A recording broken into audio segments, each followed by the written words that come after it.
le kimono pour essayer d'être raccord. Hop, là, on installe. Yes. Bon, tout est bon, tout est bon, tout est bon. Oui, tout est bon. Du coup, nous revoilà pour une nouvelle vidéo. Alors, suite à la vidéo quand je rénovais du coup le couteau en lame Damas, si vous ne l'avez pas vu, je vous invite à aller la voir. Je la mets juste là. Voilà, enfin, là je mets la miniature, allez voir dans la description, généralement je l'ai, ou allez voir directement sur la chaîne, vous la trouverez. Du coup, j'avais rénové un couteau en lame damassée, en acier damas, et du coup, dans cette vidéo, j'avais parlé comme quoi que j'avais une collection de katanas et de couteaux, enfin de beaux couteaux. Bon, j'ai pas tout mis, j'ai mis quasiment que les plus beaux, bon, il en manque quelques-uns, mais la majorité est là. Du coup, on se retrouve du coup pour cette présentation de cette petite collection.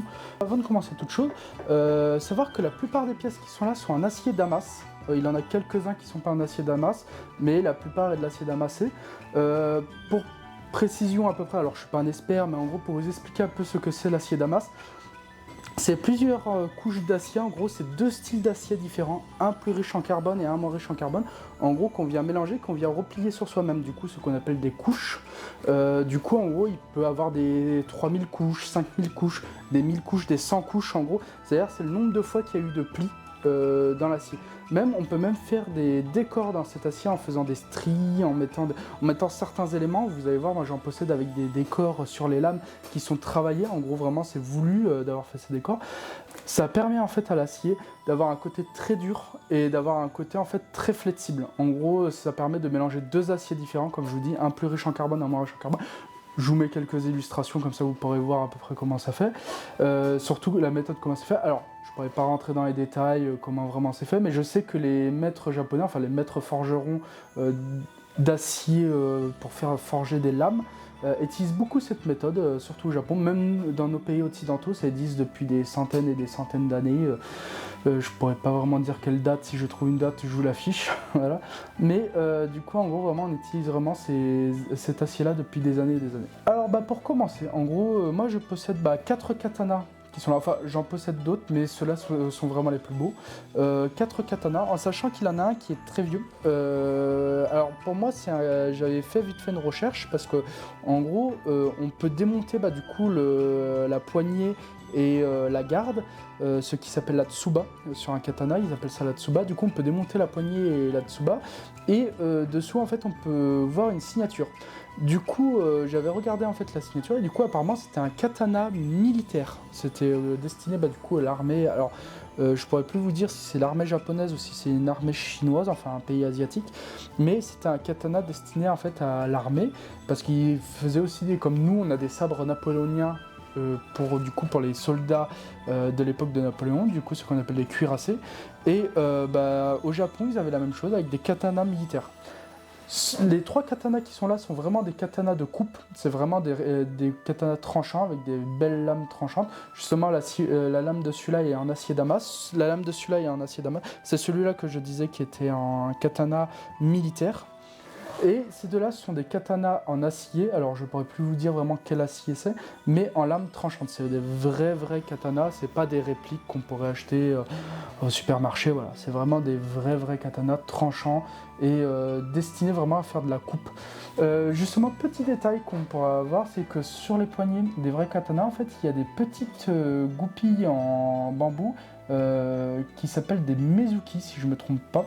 Je vous le mets comme ça, comment ça s'écrit, je vous l'affiche là par là. Et du coup, en gros, ça se retire, bien sûr, au bout d'un moment, il faut les remplacer, parce que à force de se prendre des chocs, ça peut casser, ça peut devenir dangereux. Mais en gros, on peut venir retirer ces petites goupilles là qui se trouvent là, sur les poignets, et du coup, c'est là où on peut enlever du coup la garde et la tsuba, qui va permettre de nous montrer du coup s'il y a une signature d'un forgeron ou même d'un artisan ou quelqu'un.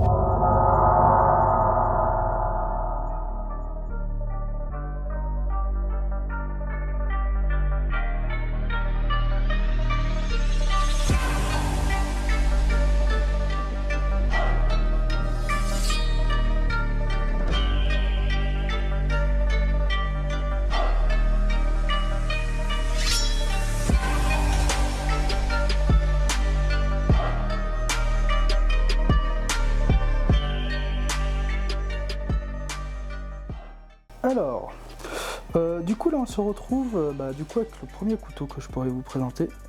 Celui-là. Alors si bien sûr si le focus veut bien le faire, parce que j'ai l'impression qu'il y a trop de luminosité. Voilà. Alors comme vous pouvez voir, il a une jolie lame en damas. Justement comme je vous parlais, vous voyez, il y a un certain décor qui est fait dessus. Ce qui vient vraiment donner une originalité au couteau. Pareil, là ici, je vais vous montrer après avec les autres lames en acier damas la différence vraiment des décors. Là, comme vous pouvez voir, il y a un très joli guillochage qui est fait dessus. Pour du coup, pour le déplier, le replier, en gros, il y a une petite sécurité là ici qui se trouve au bout. On appuie là ici au bout. Vraiment. Et comme vous pouvez voir, le manche est en bois de serre. Vraiment, celui-là, il est vraiment très joli. C'est vraiment un couteau que j'apprécie vraiment beaucoup. Alors, voici le second couteau que je peux vous présenter. Du coup, attendez, on fait le focus. Hop là, voilà. Alors, comme vous pouvez voir sur le manche et du coup la lame, pareil en acier damas. Comme vous pouvez voir, c'est un autre décor de damas. Comme je vous ai dit, il y a plusieurs styles de décors différents. Ça va dépendre vraiment de comment le forgeron va vraiment forger sa lame. Là, on n'a pas de guillochage, du coup, ce qui est dommage, mais ce qui lui donne plutôt un charme plutôt sobre. Comme vous pouvez voir, on a un bois noir, je pense que c'est de l'ébène au niveau du bois noir. Là, ici, on a des petites incrustations, pareil, en acier damas, qui reprend du coup le décor de la lame. Celui-là, pareil, je l'aime beaucoup aussi. Ça fait partie d'un très beau couteau de collection. Et celui-là, comme vous pouvez voir, je possède du coup la boîte qui est là. Alors, voici le troisième couteau. Alors celui-là, je m'en suis servi pendant un petit moment. C'est vrai qu'on dirait pas au niveau tac, mais vraiment, je l'ai vraiment beaucoup apprécié. Surtout, j'aimais beaucoup du coup l'effet damas là, comment ils ont fait avec les petites spirales là. Vraiment, il est vraiment chouette. Pareil, là les plaquettes sont en acier damas. Comme vous pouvez voir, il a un très très beau guillochage. Vous pouvez voir là, sur toute la longueur. Là, les plaquettes sont en corne. Alors, je pourrais pas vraiment vous préciser quelle corne c'est, mais du coup, c'est de la corne. Celui-là, il a la sécurité juste là. Il n'a pas la sécurité sur le dessus comme les autres. Mais vraiment, c'est un très très beau couteau. Tout en acier damas. Avec les plaquettes et les lames. Pareil, celui-là, ça fait partie des belles pièces de ma collection.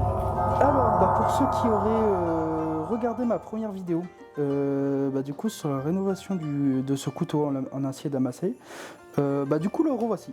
Voilà, le revoilà, du coup, il est dans ma collection. Pareil, là, comme vous pouvez voir, un très joli guillochage. Pareil, il a encore un damas encore différent. Alors, les taches noires qu'il y a dessus, hélas, c'était à cause de l'usure qu'il y avait dessus. J'ai pas pu y rattraper. Si j'aurais voulu y rattraper, il aurait fallu que j'y traite avec des produits beaucoup plus agressifs. Mais moi, ça me dérange pas. Ça lui donne un certain vécu, un certain charme. J'aime beaucoup, du coup, la patine que ça lui donne. Vous voyez, ça lui fait des petites taches noires là comme ça. Moi j'aime beaucoup la patine que ça lui donne. Ça montre que c'est un couteau qui a vécu, qui a été utilisé. Non, il est vraiment très très beau. Je suis très content de l'avoir dans ma collection. Du coup, ça fait une pièce de plus. Je vous invite à aller voir la vidéo si vous ne l'avez pas vue. Sur la rénovation du coup de celui-là. Alors là on arrive sur la 5e pièce de ma collection. Alors c'est pour moi un de mes couteaux en lame damassée les plus belles. Vraiment c'est... Alors c'est un la gueule comme vous pouvez voir, avec pareil un joli guillochage sur le dessus. Vous voyez, une jolie mouche bien travaillée, bien sculptée. Regardez ce travail de l'acier damas sur toute la lame. Vraiment pareil, les plaquettes en acier damas. Et tac, vous voyez, il y a encore un décor là à l'intérieur. J'essaie de vous montrer, c'est compliqué en fait, il est guilloché aussi dans le fond. Et il est aussi gravé dans tout le fond. Et alors, petite info sur les plaquettes qui sont là. En fait, c'est de l'ivoire de mammouth fossilisé. Du coup, ouais, c'est du mammouth, ça, fossile. Je vous mets quelques images d'autres couteaux dans le même style. C'est assez rare, c'est aussi assez cher. Alors moi, pour info, je les ai pas payés le prix neuf qui valent vraiment neuf. C'est des pièces que j'ai rachetées d'occasion, car acheter ça neuf, c'est vraiment très très cher. Bon, du coup, ça c'est pour la petite vanne parce que du coup, je suis savoyard. Du coup, je possède plusieurs opinels dans ma collection, mais là, je vous présente le numéro 13, le couteau opinel le plus grand de la gamme. Bon, vous voyez, il rentre même pas dans la caméra tellement qu'il est grand. J'ai pas des petites mains et vous pouvez voir que le manche il est vraiment démesuré. Du coup, c'est juste pour voilà, c'est juste pour le présenter. C'est le plus grand couteau opinel qu'ils font en commercialisation. C'est le numéro 13. Voilà. Et du coup, bah, comme je vous ai dit, j'en possède plusieurs, mais je vais pas sortir tous les opinels que je possède, car sinon la vidéo durerait 4 heures. Et c'est pas le but. Alors, là, on se retrouve du coup pour un couteau de cuisine, tac, que j'aime beaucoup, un couteau inspiration japonaise. Bah, je pense que c'est un couteau japonais. Il est plutôt grand, c'est plutôt une très grande lame. Moi, j'aime surtout beaucoup le pommeau, enfin la poignée. Vraiment une poignée en bois comme ça. Alors je l'utilise assez régulièrement quand j'ai des grosses pièces de viande ou du poisson à découper. J'aime beaucoup. Il a une bonne prise en main, avec le tir autour là qui est là. Il a une bonne prise en main. Il est bien tranchant et aussi je l'ai aiguisé entre temps. Mais vraiment, c'est vraiment une belle pièce. Pareil que j'aime beaucoup utiliser quand je fais de la cuisine. Il est assez sympa et bien utile. Là, cette fois-ci, en restant dans les couteaux de cuisine, je vous présente celui-là. Un petit couteau, pareil, un couteau japonais, en acier damas. Pareil, l'acier, la lame est en acier damas. Et pareil, un pommeau en bois. Vraiment très joli. Alors j'aime beaucoup les incrustations là, de laiton qu'on peut avoir là ici. Plus le style qui a deux bois différents. Vraiment, j'aime beaucoup cet effet-là. Vraiment, c'est un joli couteau. Alors maintenant, on va rentrer dans le vif du sujet avec un petit tanto. Si je le prononce mal, je suis désolé. Hop, mais voilà, petit tanto tout en lame damas. Pareil, c'est tout en acier damassé, comme vous pouvez voir. La lame est très épaisse. C'est vrai qu'on s'en rend pas compte là sur la vidéo, mais j'ai pas des petits doigts et vous pouvez voir. Bah attendez, regardez, une lame d'un couteau à côté. Voici la différence. Comme vous pouvez voir, la lame est très épaisse. Pareil, il est équipé d'une petite goupille Mekugi qui va permettre en fait de retirer la garde, la tsuba et pouvoir détacher. Alors à savoir que sur tous les katanas, toutes les pièces ont un nom. Du coup, celle-ci elle a un nom, elle a un nom, elle a un nom. J'ai pas tous les noms. Je vous mets une petite fiche avec tous les noms de toutes les pièces qui assemblent un katana. Mais voilà, en gros c'est une petite lame mise sur un petit pommeau. C'est beaucoup plus petit qu'un katana normal, mais à la base ça venait accompagner du coup le katana grande taille. Alors là on est sur une des plus belles pièces de ma collection. Vraiment. Alors je bouge comme ça parce que du coup il est vraiment très très grand. C'est un katana militaire. Pareil, tout en acier damassé. Alors attendez, je vais le retirer de son fourreau. Il faut que ça fasse le focus. Tout en acier damas, comme vous pouvez le voir. Joli katana militaire. Alors à la base, il faut éviter de poser les doigts sur les lames. Là, c'est juste parce que du coup, c'est pour vous le présenter. Vraiment. Vous pouvez voir le travail de l'acier sur la lame, vraiment. Ça fait vraiment une très très jolie lame. Bien sûr, la lame est tranchante. Du coup, tac. Alors, je retire un peu.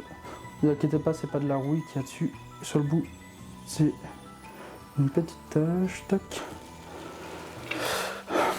Alors, là, comme vous pouvez voir, il y a un petit numéro. Là, ici. Au niveau du pommeau, comme vous pouvez voir, il y a des têtes de lion en bronze de chaque côté. Comme vous pouvez voir, il y a un tressage en bambou qui a été fait et plus le cordage. Alors le cordage, c'est moi qui l'ai refait par la suite parce que du coup, il n'y en avait pas. Et des petits papillons sur la base. À savoir que la tsuba, là ici, elle a été remplacée. C'est pas la tsuba d'origine. Je ne possède pas la tsuba d'origine. C'est pas moi qui ai fait le changement. Une très très belle pièce de collection, comme vous pouvez voir le beau travail sur l'acier damas. C'est une de mes plus belles pièces que je peux posséder. Un authentique katana forgé. Il est signé. Alors là, je vais pas vous le démonter, mais il est signé en gros sur la lame. Et en fait, il est signé sur la soie qui relie du coup la lame, enfin qui permet en fait de tenir la lame dans le manche. C'est un morceau de métal qui vient là. Je vais vous mettre des photos signées en caractère japonais. Je ne pourrais pas vous dire ce qui est écrit dessus parce que hélas, je ne connais pas le japonais, mais il est signé sur la soie sous le manche. Vraiment, c'est vraiment du coup une de mes très très belles pièces. Là maintenant on arrive sur le lot, sur mes trois katanas là qui sont des katanas beaucoup plus récents. À savoir que celui-là que je vous ai présenté avant il est beaucoup plus vieux. Ceux-là sont beaucoup plus récents. Là on attaque par la présentation du coup des katanas. Oh, on a Mimi Chacha qui passe, bon, je le fais que passer. Alors, du coup, là vous pouvez voir là-dessous. Alors à savoir que ceux-là ce sont des katanas beaucoup. Ah, c'est la mise au point. Voilà. À savoir que ceux-là, ce sont des katanas beaucoup plus récents, mais ce sont des authentiques katanas vraiment de coupe, vraiment dédiés à la coupe. Alors comme vous pouvez voir, il y a les mekugi, des petites goupilles en bambou. Vraiment. Et celui-là, pareil, la lame est en acier damas. Pareil, c'est une jolie lame, toute en acier damas, comme vous pouvez voir. Pareil, c'est ultra tranchant. En plus, c'est de la lame très épaisse. Ouais, très épaisse. Du coup, là, voici le premier. Alors, après, en deuxième katana, on a ce katana-là blanc. Pareil, c'est un katana de coupe. Voilà. Comme vous pouvez voir, hop, avec pareil les mekugi. Du coup, pareil, le pommeau se retire avec la garde, enfin avec la tsuba, qui peuvent se remplacer. Alors, celui-là n'est pas en acier damas. C'est une belle lame en acier. Pareil, avec une belle courbure. Vraiment, très belle courbure. Mais ce n'est pas un acier damas, c'est un acier... alors je pourrais plus vraiment vous dire quel type d'acier c'est, alors sachant qu'il y a différents types d'acier, mais c'est une lame toute en acier. Alors, là je vous présente celui-là, qui est plutôt sobre, vraiment, mais j'aime beaucoup, avec son manche en bambou, enfin son fourreau en bambou, voilà. Il a la poignée un peu plus grande que les autres. Alors c'est pas un acier damas, c'est un acier ordinaire, enfin je pourrais, comme moi je pourrais pas vous dire le style d'acier. Mais voilà. Voici la présentation du coup des 3 katanas que je possède. Pareil, toutes les 3 c'est des lames tranchantes, c'est du vrai katana de coupe. Petite information supplémentaire, pour pouvoir entretenir vos katanas, enfin vos katanas ou même vos aciers, je vous conseille de vous munir d'une petite boîte comme ça et de l'huile de camélia. Pour vraiment entretenir vos lames. Alors dans cette petite boîte, ce qui va se passer, c'est que hop, à l'intérieur, vous allez voir un chiffon sec pour essuyer votre lame. Vous voyez, hop, et en fait à l'intérieur, ça va se présenter comme ça. Là ici, il y a un petit flacon d'huile. Alors c'est de l'huile de camélia, à savoir que c'est de l'huile de camélia, même si c'est marqué dessus en japonais. Là, vous pouvez voir, là j'ai 2 petits mekugi de rechange. Et alors là, ça c'est un marteau chasse-goupille, enfin chasse-mekugi. En gros, avec ça, ça nous permet d'extraire les mekugi qui sont là ici, en gros dans les manches. Et en fait, le marteau, ça va nous permettre de les remettre. En gros, en venant tapoter dessus, tac. En gros, ça va nous permettre de pouvoir remettre du coup les petites goupilles en bambou à l'intérieur. C'est assez important. Et alors là, ça c'est un petit marteau, en fait un petit marteau, c'est un petit pompon. Et en fait dedans c'est du talc ou de la magnésie, je sais plus c'est quoi entre les deux, mais en gros c'est une sorte de poudre. Quand on tape dessus, vous voyez, ça sort. Et du coup ça permet en fait de poudrer la lame. Ça sert en fait à retirer l'humidité qu'il pourrait avoir sur la lame une fois que vous en êtes servi. Alors ce que vous faites, c'est que vous l'essuyez bien avec un chiffon sec, vous essuyez bien la lame. Vous tapotez sur tout le long de la lame avec, ça va déposer une poudre blanche et après vous ressuyez. En gros ça permet de retirer l'humidité et après vous mettez un peu d'huile dessus. Je sais pas si ça pourrait vous intéresser, mais est-ce que vous voulez que je vous fasse une petite vidéo comment entretenir sa lame de katana, si au cas où si ça peut vous intéresser, je vous montrerai une petite vidéo, ça sera une vidéo simple et tranquille pour entretenir ces katanas avec un petit kit comme ça. Ça vaut pas très cher, ça vaut à peu près une 15-20 euros. Et avec de l'huile de camélia. Bon, on arrive sur la fin de vidéo. J'espère que cette vidéo vous aura plu. De cette présentation du coup de ma petite partie de ma collection. Comme vous pouvez voir là. Toute petite partie de collection. C'est en réaction suite à ma vidéo du coup sur la restauration du couteau. J'avais parlé comme quoi que j'avais une collection et il y a plusieurs personnes qui m'ont dit j'ai dit que je ferais peut-être une vidéo dessus et j'ai eu plusieurs commentaires qui m'ont dit du coup de faire une vidéo dessus. Du coup c'est en réaction suite à cette vidéo là que je fais cette vidéo. Voilà. Je vous invite à aller voir mes autres vidéos, j'espère qu'elle vous aura plu, c'est une petite vidéo tranquille. N'hésitez pas à vous abonner, à liker, mettez un petit commentaire, vous connaissez. Allez, je vous souhaite à tous une bonne journée